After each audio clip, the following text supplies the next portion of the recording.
Welcome to our video cast, Takingdiabetesheadon.com. I'm Chris. I'm Teresa. I'm Chuck. Our focus today is diet and diabetes. That D word that many of our patients jokingly call the dirty word. Well, to shed some light on this matter, we have a special guest with us today. She is Ms. Margaret Rydell. She is a certified diabetes educator and a registered dietitian. Welcome to the show, Margaret. Welcome, Margaret. Thanks for having me. And Margaret, true or false? We are what we eat. Well, first of all, I'm glad, as I said, to be part of it today. And you are correct. We are what we eat. A person with diabetes, your glucose control is directly related to what you eat, when you eat, how much you eat. We consume food, it turns into sugar. Insulin is secreted, and then with the help of insulin, the glucose gets disposed, and those are the key components of diabetes control. Well, so Margaret, can you tell us and our audience, really, we hear this about this tidal wave or this tsunami of diabetes that's sweeping our nation and truly the globe and around the world. Is this tied to truly what we eat? It is. The epidemic of diabetes is directly linked to obesity and people being overweight. With fast foods, convenience foods, supersizing foods, and a large consumption of sugared beverages, we now have a more heavy population, and 60% of the United States is either overweight or obese, and the incidence of morbid obesity is on the increase.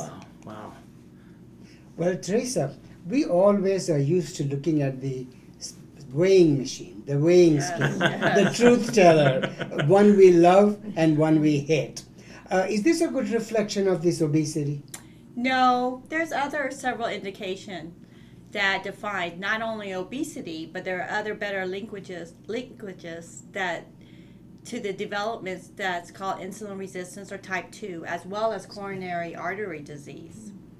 The BMI, or the calculated body mass index, is used to calculate people to normal weight, overweight, obese, or morbidly obese.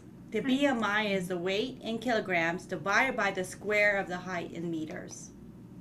A BMI less than 25 is normal, 25 to 30 is overweight, 30 to 35 is obese, and 35 is morbidly obese.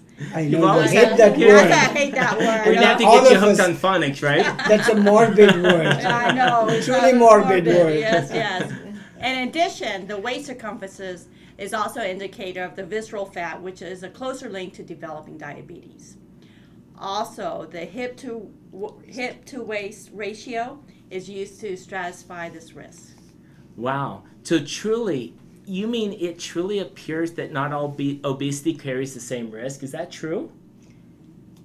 And you talked about insulin resistance. This is an important term. When excess fat is truly present, the insulin that is in our pancreas, truly what happens is you have a harder time doing it. It has a harder time truly doing its job. When glucose truly we need glucose for the skeletal muscles to work well. So to compensate for this, the pancreas has to produce more and more insulin. As it produces more and more insulin, we become hyperinsulinemic. So we have too much insulin. So what essentially happens is the higher the insulin goes, the more you have a weight gain, and it becomes this true vicious cycle and a vicious circle. Ultimately, truly, there's a point that's reached, and I know Dr. Cannon will talk about this, where the pancreas truly it gets tired, it wears itself out, and truly it can no longer keep up with the pace of this resistance that it's so the body becomes more and more resistant to its insulin, can't keep up, and eventually what happens is this leads to diabetes. This is a very good description of the way things evolve, from being normal to becoming insulin resistant, Absolutely. to moving on to the pre-diabetic state, and finally crossing over and becoming an overt diabetes True. patient. So we talk a lot about insulin sensitivity, and many investigators believe this is one of the core defects of type 2 diabetes. So we all are looking for ways to improve insulin sensitivity. And talking about what we are here to do today, Margaret, do you think changing behavior, losing weight, can actually improve or impact on insulin resistance? It has a definite result. The quality of food people choose, the quantity they choose, as well as adding we call exercise, but in reality people think they have to go to a gym, but the trend today has increased movement, trying to get people every half hour to get up and move more. That exercise is equally as important to the food management.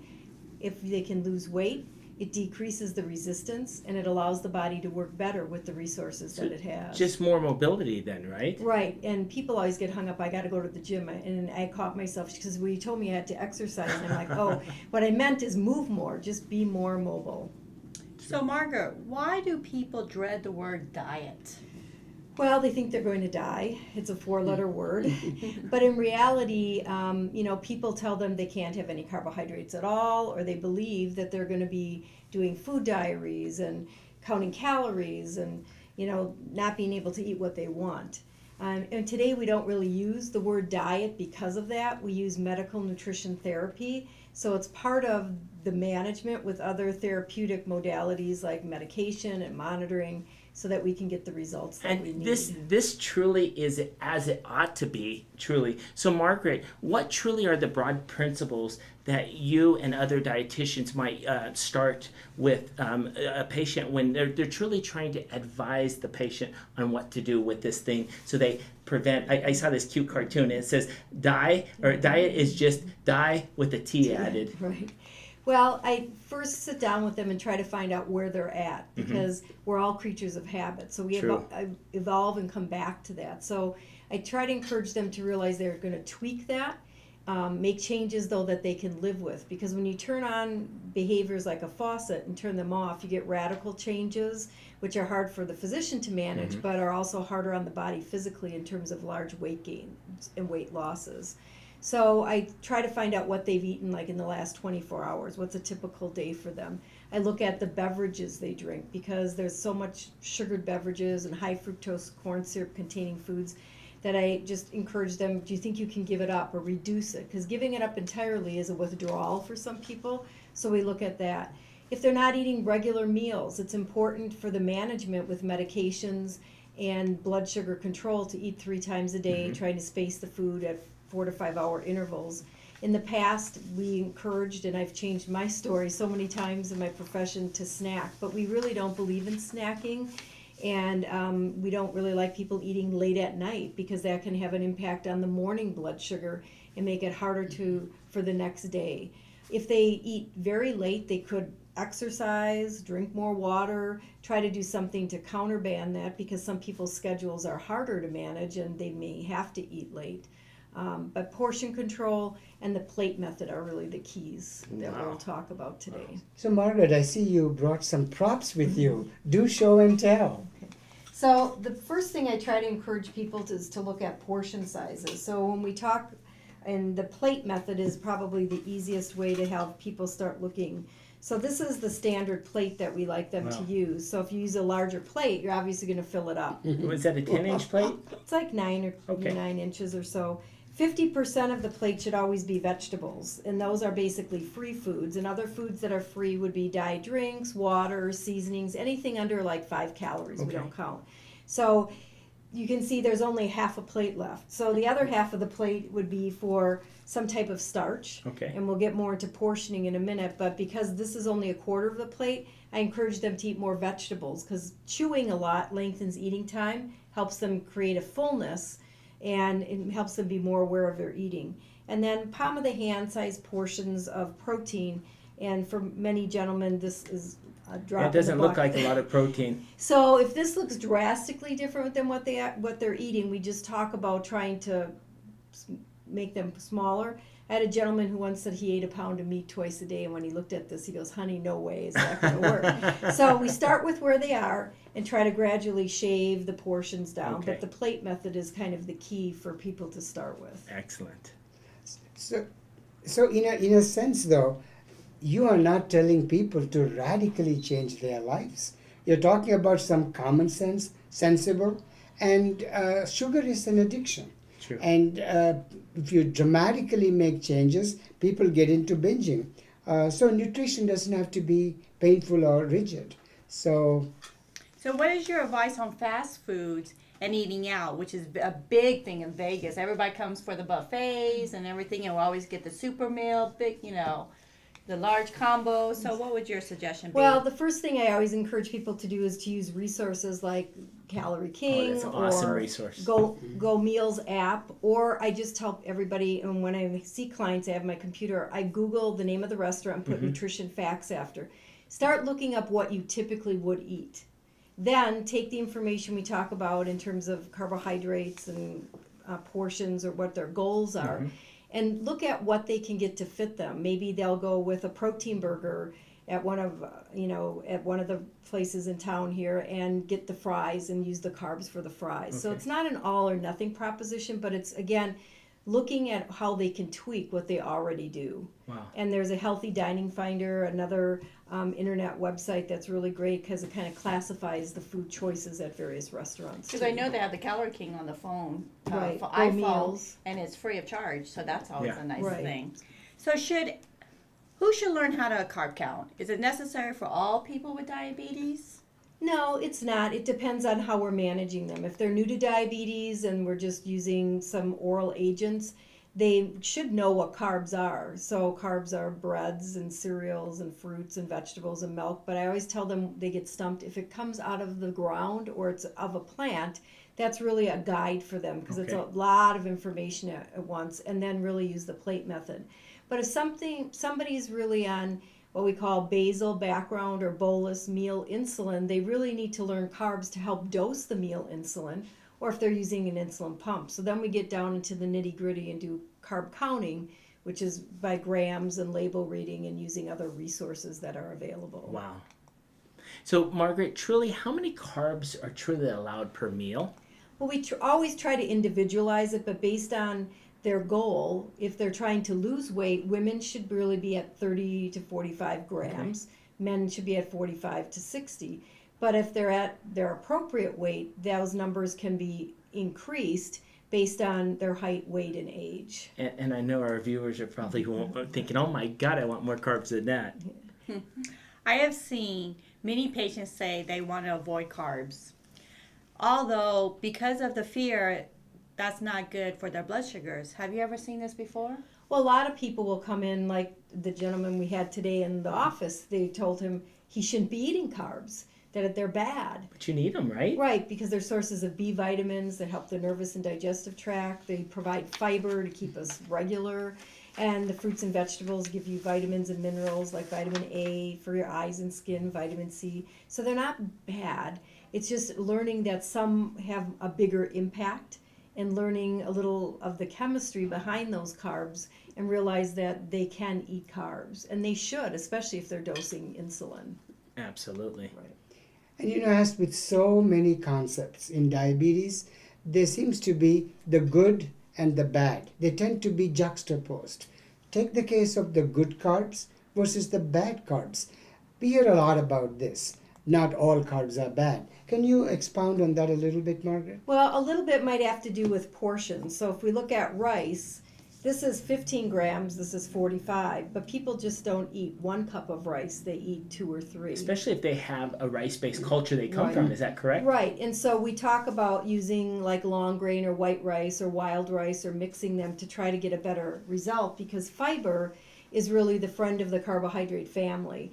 So fiber helps you chew more, lengthens digestion time. And if we compared 3 items, you have 3 types of potatoes. I always try to ask the patient which one they would think would be better for their blood sugars. And really, in reality, the one with the highest fiber, about 7 grams of fiber, is the sweet potato. A sweet potato. The mashed potato might have 1 gram, and the baked potato, because the skin, might have a couple.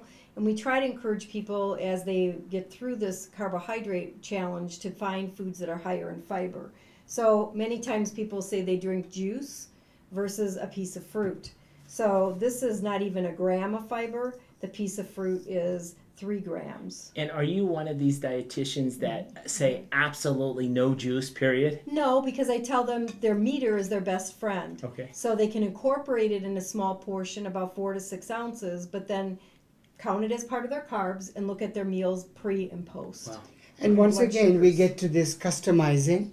And if you really want to know if this is good or bad, consume it and check your blood sugar 2 hours So, later. so it's you eat it and then you look and see what What the it result did to is. you. Right.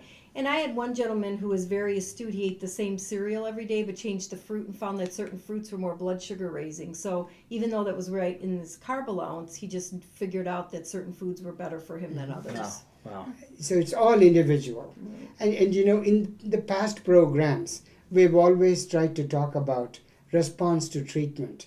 And nutrition is treatment. So what can our patients expect to get in terms of A1C improvement with nutrition and Well, exercise? if they could lose 5 to 10 pounds, they would probably see maybe at least a half to a whole percentage of the A1C decrease by weight loss and exercise. And that's amazing. Right. Just by 5 pounds weight loss. And then when we add in the other modalities, we see bigger increases. But when we first see people, it's really key to get them to lose that 5 to 10% of their body weight, because we can sometimes control it with minimal medications. Wow. Wow. And sometimes it's important to remember, without lifestyle change, any therapy that we use is at best half-hearted. So, in conclusion, you have now pointed out to us that diet doesn't have to be a dirty word. No, absolutely not. And it's in fact a very, very important part of everybody's life, person with or without diabetes. So I think we have come full circle. And again, it's very nice to get input from your specialized point of view. So thanks again for joining Margaret. us. Thank you, Thank Margaret. you. You made it so easy. I mean, this is just, the time just flew by. And the days of handing out diet sheets is over. True. Now the days of being more motivated with common sense is in the run. So I think that brings us to the end of our program. Thank you. Thank you all again. Absolutely. I'm Chuck. I'm Chris. And I'm Teresa.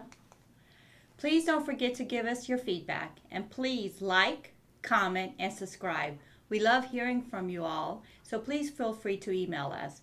And don't forget to visit us on Facebook, Instagram, and Twitter, as well as our website.